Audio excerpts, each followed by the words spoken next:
Hey there, welcome to the Backchannel. In today's episode, I want to talk about the difficulty of fundraising and how and why you should be looking for support. Now, as you know, fundraising is an extremely difficult thing to do, especially hard if you decide to be a hero and try to do it on your own. So in this episode, I want to talk about the different types of support that you should be looking for. These are types of support that range from emotional to tactical. Now, I have a list here that I'm going to reference because there are just so many things. But I want to start off by talking about the support from your team. And when I say support from your team, it's more about the understanding from your team of what you're about to go into. As an early stage founder, you're the most important person on your team. So many things run through you. But as you start gearing up to going full time on fundraising, a lot of the things that you used to do will have to be picked up by other people.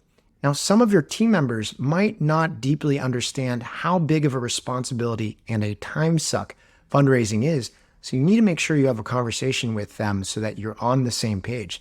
They should know that they're going to have to help you with some of your responsibilities. They should know that you're going to be focusing so much of your time on something that does not look core to the business. Once they commit to having that support, it can be much easier for you to do your best job while going out to fundraise. Similarly, I think it's very important that you look for support from your family, your partner, your friends. They should know that you're about to enter a period of time when your responsibilities at home and as a friend might start slipping, right? You have to spend a lot of your emotional effort and your time doing this very difficult thing. And if they can be understanding, it'll be much easier for you to do what needs to be done. On the tactical side of things, well, you should be looking for people that can help you along the way too. I'd highly recommend you look for peers who have some experience in this. People that are founders and CEOs that have maybe raised before, in particularly recently. Those people can be great sources of information for how to do things, the details around it, but also emotional support. Very few people in this world understand the pressure of fundraising and understand what you're about to go into. Having people around you that help you get through that or can relate to what you're going through can be an extremely helpful piece of support for you to be successful in fundraising. Now, I also want people to find the support that they need to deeply understand what they're about to get into.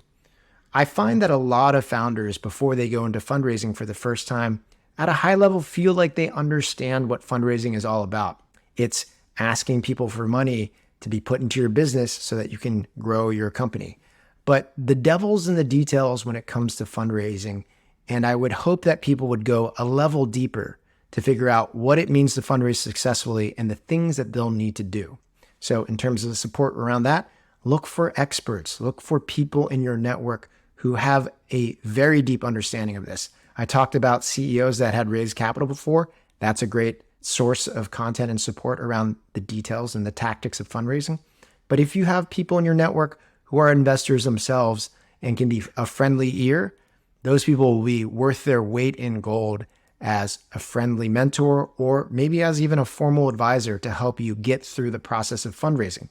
I heard one podcast call it a fundraising doula, someone that you can call and ask questions about what's going on in your fundraise, to read the tea leaves, to give you an interpretation of what investors are saying and why they're doing certain things. That type of support can be amazing. What else? Practice partners. Partners or other people that will give you feedback around your content or your pitch. I really dislike it when founders use their first set of venture capital outreach and first set of pitches as practice. Some people give the advice of tier your meetings, talk to the worst VCs first to get your practice out of the way. I just think that's a waste of a shot on goal. Get your practice in ahead of time. Don't waste meetings on practice. Find people that will allow you to practice your pitch, give you feedback on your deck and other materials so that when you go into pitching any VC, you're at your best. Also, organizational support, accountability support. Fundraising is not fun. It's also not a core part of most people's motion that they're comfortable with, one, and have fun with, two. And so as you start going into fundraise, there will be all these things that you need to do. There will be all these things that you need to stay on top of. And you'll be constantly pulled back to the business. One, because it's really important, of course, but two, because it feels better. It's not as brain damagey as fundraising. It actually feels like you're furthering your business as opposed to taking time away from your business. But you need to stay the course and actually get those things done. It can be extremely helpful to have some sort of accountability partner to help you stay organized. That can be anyone from maybe an actual coach that you hire to stay on top of you, play the role of a sales coach, but can it also be just someone on your team or another CEO out there that signs up to meeting with you regularly, maybe on a weekly basis, especially as the fundraise is going on, and check in with you and ask you questions like, what are the processes that are live right now? What are the last conversations that you had? What are the follow-ups that need to be executed? Are you on top of these things? These small things will help force you to actually get the things done that will push your fundraise along. Operational support. So look for operational support wherever you can, because there are a lot of small tasks that need to be done. Things like researching targets, writing a bunch of content, writing emails. These are things that can be executed by a more junior person on your team to give you leverage. And you could also think about hiring an executive assistant to help do a lot of these different things. In fact, we'll probably run an advertisement in this episode about a partner that we work with that can help you hire an overseas assistant to do certain things during the fundraise for you. That resource will be incredibly valuable for you to get leverage and at a fraction of the price of what it would cost to get someone in the United States or locally for you to do it. If you're a crazy busy entrepreneur like me, I know one thing's certain: you have too much to do. Of course, you'd love to hire someone else to help, but I bet you think you can't afford it. It turns out you can, especially if you use a recruiting firm called Agent, like I have in recruiting my last 4 team members.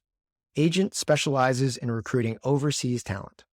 Now, I know what you're thinking, not another virtual assistant hiring agency.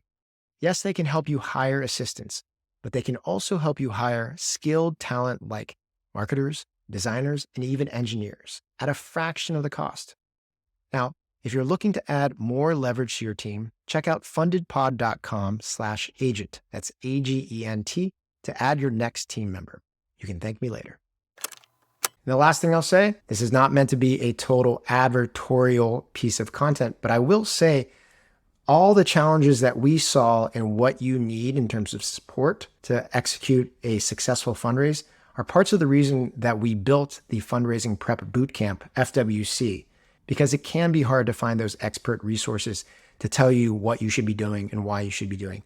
It can be hard to find different people to actually give you the feedback that you need, the practice reps that you need. It can be hard to find people that will keep you accountable. It's one of the reasons we built FWC, to deliver all those things in a 6-week package. So anyways, I hope this list of things that you should be looking for that you can do on your own is extremely helpful for you. But whatever the case may be, don't try to do this on your own. It takes a village. You don't get any awards for getting to the right answer on your own. This is something that I think everyone should be leaning into. It's finding support to execute the best possible fundraise that you can do. All right, that's this episode of the Backchannel, and I'll see you next time.